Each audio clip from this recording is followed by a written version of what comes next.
Hello everyone, welcome to your English class. Dear students, in this video I will take up your first chapter, The Portrait of a Lady. It is from your book Hornbill. Before coming to the chapter, let's know something about its author. This chapter has been written by Khushwant Singh. Let's know a bit about Khushwant Singh. Well, Khushwant Singh was born in Hadali, Punjab. He was born in a Sikh family. He is one of the most prominent Indian novelists and journalists as well. Khushwant Singh's weekly column, with Mellist words one and all, carried by several Indian newspapers, is among the most widely read columns in the country. An important Indo-Anglian novelist, Khushwant Singh is best known for his trenchant secularism, his humor, and an abiding love for poetry. His comparisons of social and behavioral characteristics of Westerners and Indians are laced with acid wit. Well, he also served as editor of several well-known literary and news magazines as well as two major broadsheet newspapers through the 1970s and 1980s. Khushwant Singh was a member of the Rajya Sabha, upper house of the parliament, from 1980 to 1986. Among other honors, he was awarded the Padma Bhushan Award in 1974 by the President of India. Talking about the theme of the chapter, this chapter, The Portrait of a Lady, written by Khushwant Singh, it revolves around the emotional attachments between him and his grandmother. The chapter is divided into three phases. The first phase starts when the author and his grandmother, they are living in a village and the parents of the author have left to the city in search of job. And here in the village they had a very close relationship with each other. It was a very friendly relationship. The second phase of their life starts when they came to the city, and the third phase began when the author had to leave his grandmother as well as the city for higher studies, and he had to go to abroad. When he comes back after 5 years, the grandmother was still alive to welcome him home, and when this religious lady she died, we found that even nature responded to her death. The sparrows she used to feed earlier with breadcrumbs, they gathered over there near her corpse, near her dead body, and they stopped chirping. They did not make any sound, any noise that day.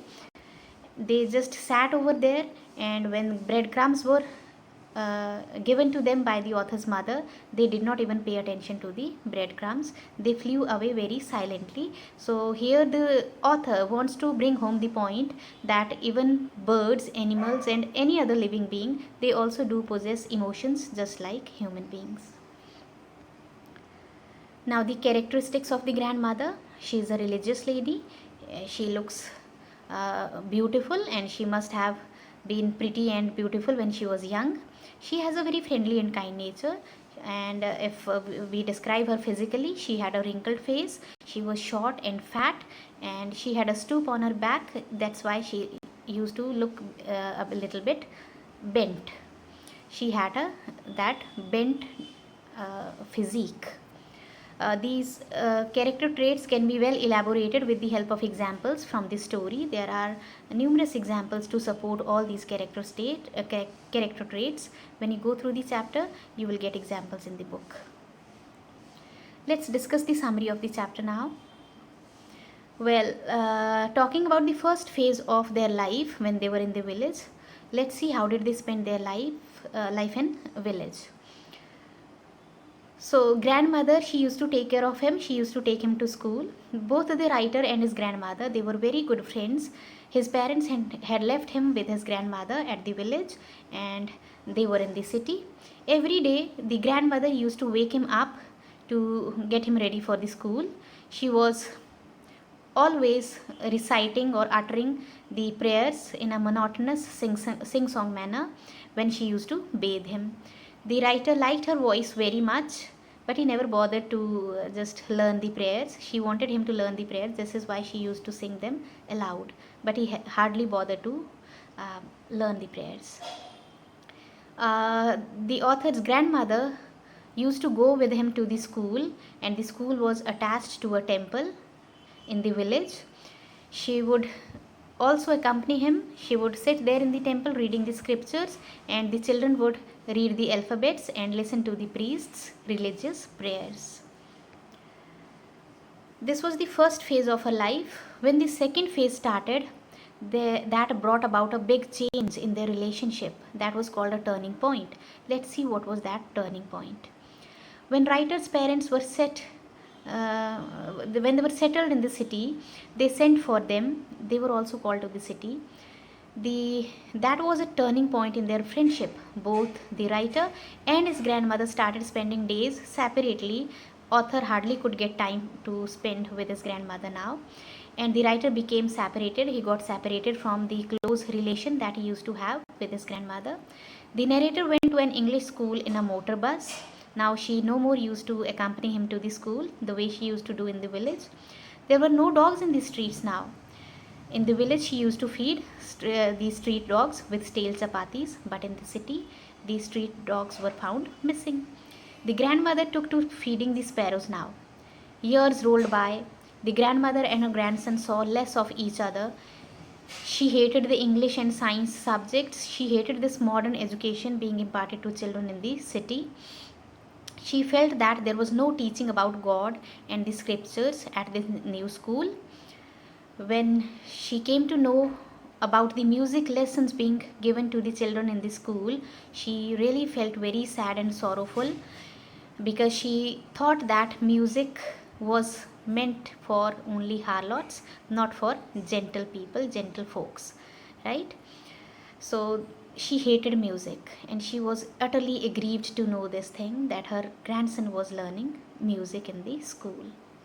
So she was full of disapproval for this modern education, although she did not complain about anything. She kept silent. Gradually, what happened? The bond of friendship started breaking when author found lesser and lesser time to spend with his grandmother. That common link of friendship, it got snapped. When the writer went to the university, he was allotted a room of his own for staying separate. The common link of their friendship was broken. The grandmother accepted her loneliness quietly. She did not complain. She took it very patiently and calmly. The grandmother, she spent her time now in spinning the wheel. From sunrise to sunset, she used to sit by her wheel, spinning and reciting prayers. In the afternoon, she relaxed for a while when she used to feed the sparrows. She broke the breads into little bits and threw them to the sparrows. She was always getting surrounded by sparrows that were perching sometimes on her legs and shoulders and arms, but she never used to get irritated with that. Some even sat on her head. She never drove them away. Feeding the sparrows was the happiest half hour of the day for her. It gave her immense pleasure to feed the sparrows. Finally, it was the time for the narrator to go to abroad for higher studies, and grandmother was left all alone. But she accepts her seclusion without any complaint, very patiently and calmly. When the writer decided to go to abroad for further studies, and his grandmother would, he knew that his grandmother would be upset, but she came to leave him at the railway station, and she did not talk or show any emotion. This shows that she was emotionally very strong. She took up everything very patiently. She did not complain even in the least. She kissed his forehead very silently. The narrator thought that it was going to be the last sign of physical contact between them, as she was quite old, and he thought that he was really doubtful whether he would be able to see her back or not. But she was totally absorbed in her prayers, and her fingers were continuously busy in telling the beads of her rosary when she was there at the railway station to see him off. Finally, after long 5 years, when the author comes back, she celebrates his arrival. Let's see how she does it. The narrator returned home after 5 years. The grandmother did not look a day older. She was still alive, and she even went to the railway station to receive him. In the evening, a change came over her. The author could feel her pulse as usual, and the sparrows were with her. What she did, that she had collected a few ladies from the neighborhood and she had celebrated the homecoming of her grandson. That evening she was seen very happy spending time with the older women folks of the neighborhood. She collected all those women and she took an old drum and she started singing and beating the drum. She continued thumping the old drum for several hours. She sang of the homecoming of warriors as if she was so happy to see that her grandson had come back after 5 long years. They had to persuade her to stop singing and beating the drum because she was too old and it was quite tiring job for her. Singing and beating the drum could make her tired, and for the first time she had forgotten to pray. So this is how she spent her evening that day, and she celebrated the homecoming of her grandson. So finally, as expected, because she had exerted a lot, as expected, next morning she fell ill. Doctor was called for and he told that the fever was mild and she would be fine within a short time. But grandmother, she knew that her end was now near. She declared that her end was near. She didn't want to waste any more time talking to any one of them. She lay peacefully in bed. She wanted only to devote her time in praying now. She continued praying and telling her beads. Then her lips stopped moving. Next time she breathed her last. Now it was the end of her life. The rosary fell down from her lifeless fingers. She was dead. She was laid on the ground and her dead body was covered with a red shroud. Now the reaction of the sparrows. The sparrows were quite used to the company of the grandmother, and they had become very friendly with the grandmother with the passage of time. Now when they come to know about the death of the grandmother, let's see how they react. It was evening, the sun was setting. Then the funeral arrangements and proceedings went on. The dead body of the grandmother was covered with a red shroud. A crude stretcher was brought to take her to be cremated. By that time, thousands of sparrows sat scattered on the floor. There was no chirping. Everyone felt sorry for the birds. The narrator's mother brought bread and broke it into little crumbs. She threw those crumbs to them, but the birds took no notice of them. They did not eat the breadcrumbs at all. When the dead body or the corpse was taken away, the sparrows flew away very silently and quietly. Here the chapter comes to the end and the life of this religious pious lady also comes to an end, but the reaction of the sparrows was really noteworthy. It shows how emotional the sparrows also felt at that moment when the grandmother died. They also had developed a bond of affinity with the grandmother. So it shows that even nature responds to the death of good soul. When good souls leave us, even nature responds. So this is all about the chapter.